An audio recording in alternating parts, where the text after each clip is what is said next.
Okay, so it seems like I have to do the hard job, stand between you and the lunch. So I hope that wouldn't be too much of a problem. I don't want to talk a lot of jargon. I want to sort of talk about a bunch of things that come from my personal experiences as a teacher and also probably yours. So the idea is we are calling this the CERTEX TA and staff workshop or teaching assistants workshop.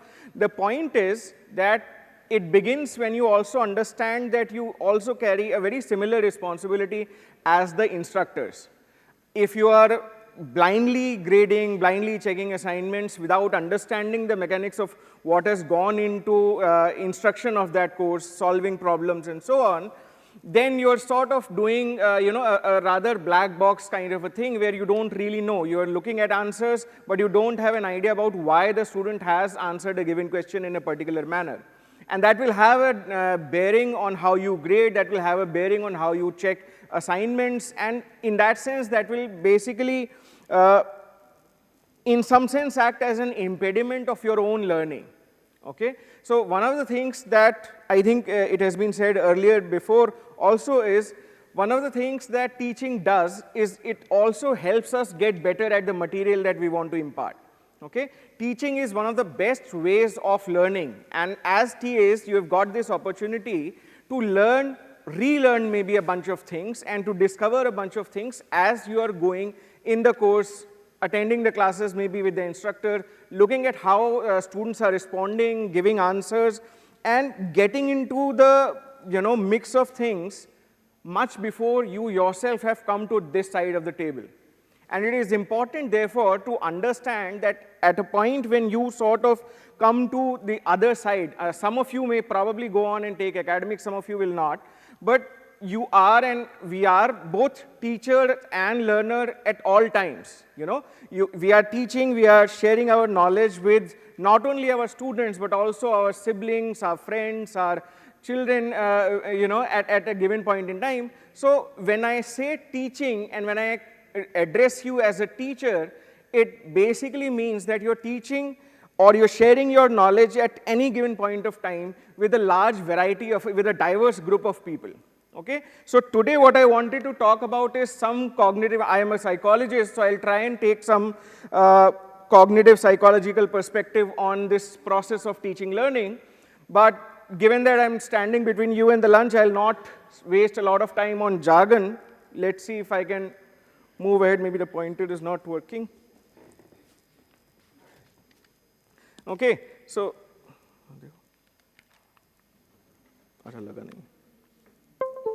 okay, so yeah, what's the purpose of this workshop? Again, something that has been already said, so I'll not spend a lot of time, to understand and facilitate the process of teaching learning. Remember, while you see yourself as a teaching assistant or a tutor or just your role is limited to grading, but the idea is to understand and help the students out in this process. Okay, you get a very interesting, you get a very good practice of this even before you yourself turn instructors, and in that sense, it is a learning that you should carry forward as well. Okay, so understanding the process of teaching learning, how do we do that? There is this mechanics of this process, understanding how do I impart, share information, how can I effectively communicate what I am here to communicate. Okay? And again, even though you're not an instructor, when you're taking tutorials, when students are asking you problems, all of this knowledge comes in handy. The other thing is, what is this process and who are the individuals that are involved in this? So what does a student say? For example, a lot of times, and it happens to us as instructors as well, a lot of things we take as granted. We know, okay, the student should already know this if the student has come in, let's say, BTech third year of the course. So we assume that the student already knows this. And in that sense, it becomes difficult for us sometimes to moderate the material to a level that is compatible with the student's current stage of understanding.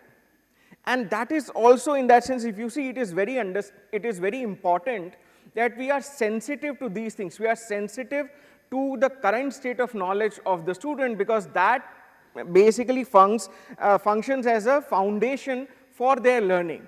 that basically works as, okay, if I am telling you, 2 into 2 is equals to 4, do you know the numbers? Do you know that, okay, 2 plus 2 is equals to, what is the foundational knowledge? And that plays a very, very important role in you deciding how you will deliver what you have to deliver. Okay? When I'm giving this talk to a pure psychology audience versus when I'm giving this talk to a diverse audience, the way I will go about delivering the same set of lectures or the same set of slides will be very different. And that is precisely what teachers always do. When we turn up in the class, we look at how the class is responding, we look at what they are really interested in, what is catching their attention, and that is how you, on the fly, moderate, modify both your material and your style of delivery. Okay, so let's see where it goes. Let's look at some definitions of teaching. As I'm talking about teaching, we should also reflect at some definitions of teaching. It is basically aimed at transmitting skills, knowledge, know-how, experiences to a learner, and is closely related to the activity of learning. How do you deliver material that is easy to grasp? What are the easiest ways? How do you make the process a process that is inciting curiosity, that is not really killing off the person's enthusiasm in that subject, that is encouraging them to ask even more questions. You have to draw people in, you have to actually deliver information in a way that is interesting to them, at the same time appetizing to them, at the same time tells them that they are growing if they follow it. Okay? So there are a bunch of these things that we have to look at, and there are several definitions of teaching that we can talk about.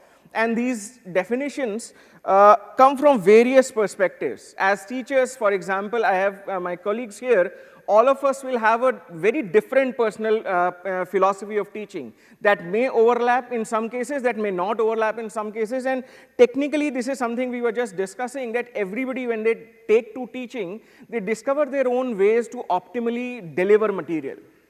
But understand the fact that teaching is not about delivering material only. Teaching is to ensure that the material that you have delivered is grasped to a certain extent by the students. And that is something that tutors, as TAs, you will have to do. A lot of times when you are taking tutorials, instructor has given a set of problems, he has sort of gone through a certain bunch of concepts, but in a tutorial session for that matter, or say for example, when students are coming to you, asking their doubts about assignments, asking them, oh, why did you grade me so harshly in this assignment, why did I not get so many marks? You have to be in sync with the idea of how the instructor has taught that course. And you have to be in sync with the idea of how that material has to be delivered to different people. Remember, whenever we are talking about any theory, it polishes over a lot of things. So when I'm talking about teaching in general, it polishes over a lot of individual differences. It's not a one-size-fits-all kind of philosophy, and it cannot be like that. All right, so there is this idea of enabling to acquire knowledge, skills, and values. It has to be a dynamic interaction where you, as instructor or as tutor, you are aware and sensitive to the student who you are interacting with. And you should be able to, on the fly, you should be able to adaptively deal with the students in that manner. Guiding students in their own discoveries, that's also very important, in the sense a lot of times, and this is something, it's a common refrain amongst teachers, that we have to handhold a lot. We have to spoon feed students a lot. But I don't really think that's such a bad thing. Initially, obviously, when you're teaching the child to eat, let's say, a 6 months old or a 12 months old child, you have to initially spoon feed, but the thing is that you also should remember that in that process you understand and take the person from that stage to a stage where they can eat themselves, where they can grasp themselves, where they can identify problems and they can sort of work with the problems themselves. The growth and managing that growth and mapping that growth is very, very important. Finally, again, as I said, the crux of all of this is an adaptive practice. This is not like, okay, I start a particular class with saying, okay, this is what I want to talk about, and I deliver the material exactly at the same pace, exactly in the same chronological order, and that is at the end of 50 minutes or at the end of 90 minutes, whatever the class time is, I get out of the class.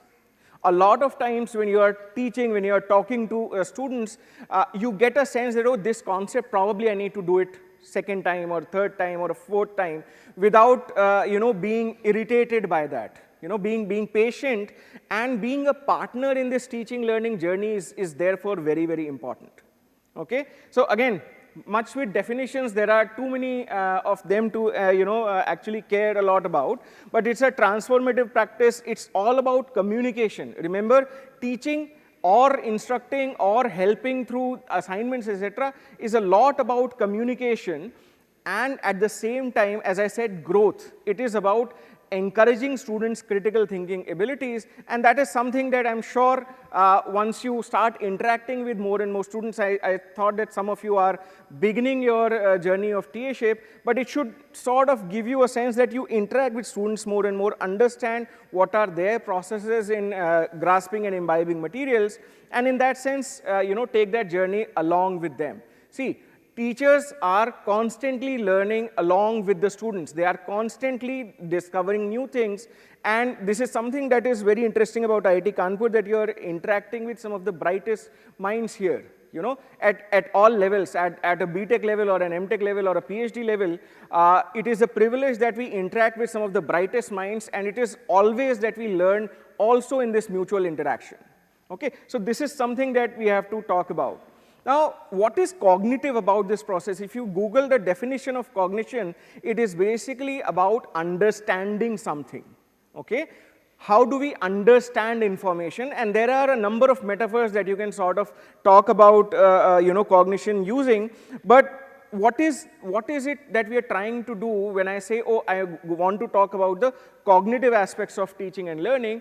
See, what is cognitive is basically a process that encompasses how is the human mind learning, okay? The process of grasping, holding on to information, and being able to use it, recall it not only at the time when a test is being taken or an exam is being administered, but more importantly, at a time, probably 5 years from now, 10 years of now, when the student has passed, left the college, and finds out, oh, this is something that I read in my graduation, and this is now coming handy, and now I can use it.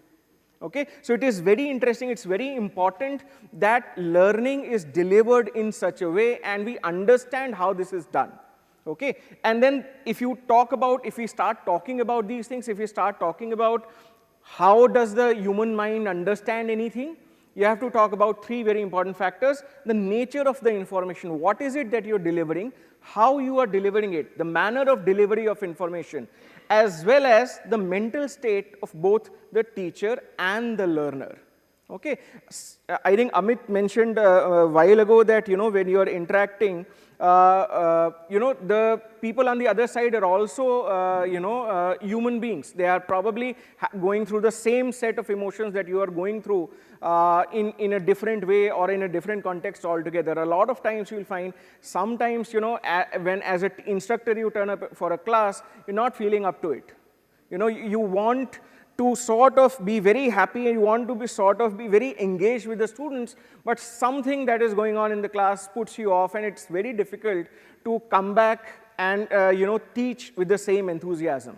So the idea is that both the teacher and the learner's mental states are important, and either party should be mutually respectful towards that, understanding that, okay, maybe the way we interact, the way we behave in the class is helpful for the teacher also to explain in the best possible manner, to ask questions that help them, to ask questions that bring out different aspects of the concept that, for example, are not mentioned just on the slide. I've been using slides for the longest time, but one of the things that I always tell students is that the slides are actually for the instructor. They are for me, they're not for you. The slides are there so that I can chronologically arrange my flow of thought. It has nothing to do with you. Okay? But what happens typically, and you will find that, is that students will stick to the slides and they'll be badgering you that, oh, first lecture is finished, where are the slides of the first lecture, second lecture is finished, where are the slides of the second lecture. And when you later read their assignments and answer sheets, a lot of times, and it's partially sad also, that whatever is written is very similar to what was there on the slides. That's basically not what we are going for. What we are going for is that you use the slides, form your own thoughts, and then tell us what you have learned about the process. How are you resonating or not, for that matter, with the concepts, with the topics that have been discussed in the class. And that is something, as an instructor, it is very, very important. Okay? To get the students to sort of resonate, to ask similar questions. And a lot of times, people will be surprised that students ask a lot of questions that the instructors has not really thought of beforehand. A lot of learning happens in that way, that because you come from a certain field, you've read things in a certain manner, and here is a person who's sort of very recently entered into their BTech first year, and they have a very different view of looking at things. And they will sometimes, for you, carve out aspects of the concept that you have not really thought about, and that is the point which we are actually looking for, and it should not really be surprising or discouraging in any manner, rather encouraging, and should also help you, calibrate your teaching process. So there are a bunch of theories of learning, there are a bunch of cognitive aspects of learning that people have talked about, and they view this process of teaching and learning with a particular lens. For example, it is seen sometimes as an information processing activity that has its 3 or 4 stages. Encoding, how do you grasp the information? Organization, how do you organize? See, a lot of times, as I was saying, the current state of knowledge of an individual is very, very important to make sense of whatever is being imparted. If you're teaching a particular concept and there is no base whatsoever, the way that concept will be grasped will be very different from a perspective when a student has read and come to class. Okay? When a student has themselves made some effort. Organizing knowledge in that way, storing it, and then retrieving it when needed, not exams. Remember, when I'm talking about retrieving, one of our goals should be that it should not be a retrieval that is designed towards passing exams. It should be a retrieval of taught knowledge and taught concepts that whenever they are needed, whenever they are most useful, that is the time the student should be able to call that, recall that piece of information, bring that into use, and solve problems in daily life. Whatever trade you're doing in your PhDs or in your BTechs or in your MTechs, the point of your education is to be able to go out and solve the problems in the world. Okay? And it is with that sense, the information should be, both imparted and sort of helped out. Also remember that it is a two-way street. It is not that the instructor is standing on one side and delivering a lecture. Typically and hopefully, students are actively seeking this knowledge. They are there, they have registered in the program, they have registered in the course. They are there to learn. And it is partially the instructor's responsibility that that initial enthusiasm of learning something in a given course stays, probably increases by the time you end the course.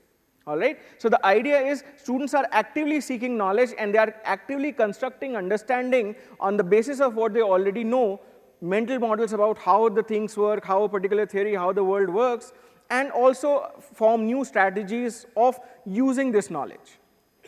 Metacognitive processes, individual differences, attention, learning, memory, these are a bunch of things. Again, a bit of jargon, but I don't want to go a lot detail into this.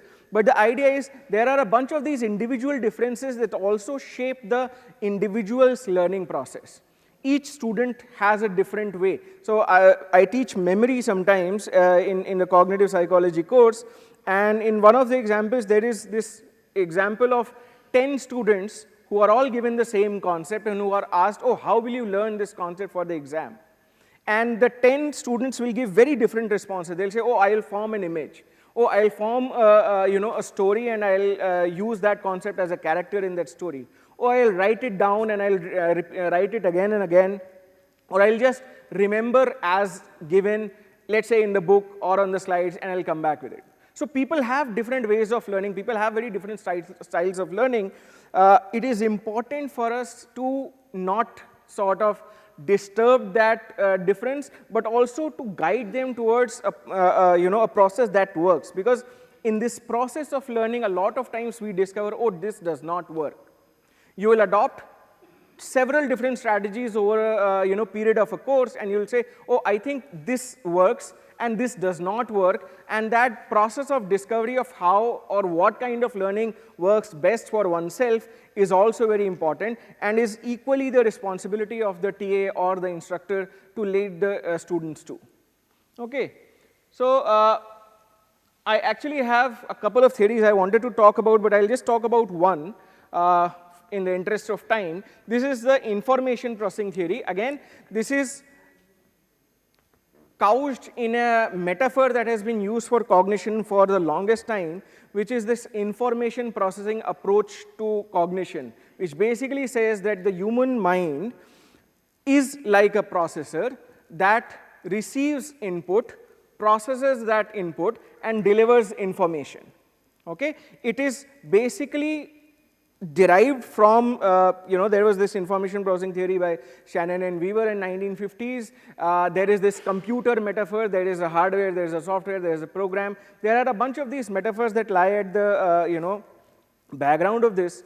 But the idea is that we want to understand learning as a process of taking in information, processing it, elaborating it, storing it, and then using that information whenever most needed. In the recent future, it will be your exams, but most importantly, it should be that you should be able to use this information at a much later point when you need some of that to solve daily life's problems. So this theory basically says understanding the human mind is akin to a system that receives input, holds information temporarily, elaborates or consolidates on this, because initially whatever you are hearing is there in your short-term memory or your working memory where you're just trying to understand the sentences I'm just saying, but hopefully some of this is sticking and you're retaining it, transferring it to your long-term memory, and maybe, just maybe think about this after the workshop is ended. All right? So that is basically what we are going for. All right, and this process has parameters. This process has a bunch of things. It has a bunch of moving pieces. For example, information, how is the information delivered? How is the information grasped in the first place? Basically, how do we grasp information? We grasp information through our senses, 5 senses: vision, audition, touch, taste, and so on, hearing. Okay. Now, when you're teaching, there are 2 ways that information is given: visual cues, auditory cues. So the idea is visual, verbal, auditory, the way the information is delivered is very, very important. The way you organize information, for example, in the SRS, which is a very sort of popular survey here, there are questions about how effective was the board work of the instructor, how effectively were the slides or the visual aids used. All of this is necessary. All of this basically seeks to facilitate the uptake of information. Again, it basically, the way the information is presented will influence how you take that information up and later use it. Okay? Attentional processing, there is a lot that has to do with this limited capacity resource that we call attention. Whether things are useful, whether things are relevant at this point, or I'm just having a thought, going through my head, which is, let's say, at this point, probably about lunch, that, it's been a long morning, and this guy is just blabbering around, and I want to know what is there for lunch. Okay? Things like that, and they are there. In the process of teaching and learning, it's very common that these thoughts are there. It is important, therefore, for instructors, for tutors, for TAs, to be able to sort of gain the attention of the students, to present information such that it is eye-catching, and again, the information in itself has to be the incentive for us to hold on to that. Okay? It should be very easy, it should be very easily communicated that the information that you are gaining at a given point in time is going to be useful later. So the chronological system should be arranged in such a manner that the student understands that, oh, if I don't pay attention here, I'll probably struggle later as well. All right, and then there are aspects of memory. Again, remember, most of these cognitive capacities that we are talking about are limited. Okay? It's a very common dictum in psychology. People say, oh, we use only 3% of the brain. That's horse crap, actually. Okay, we use the entire brain all the time, and the idea is that we use the brain optimally is most important. Okay, most of the abilities that we have, that we use and engage in this teaching learning process, are both capacity limited and time limited. And in that sense, it becomes very important that the way the information is presented is organized very optimally. The information, for example, the way you present information should encourage rehearsal in an interesting manner. For example, giving, giving examples. Okay?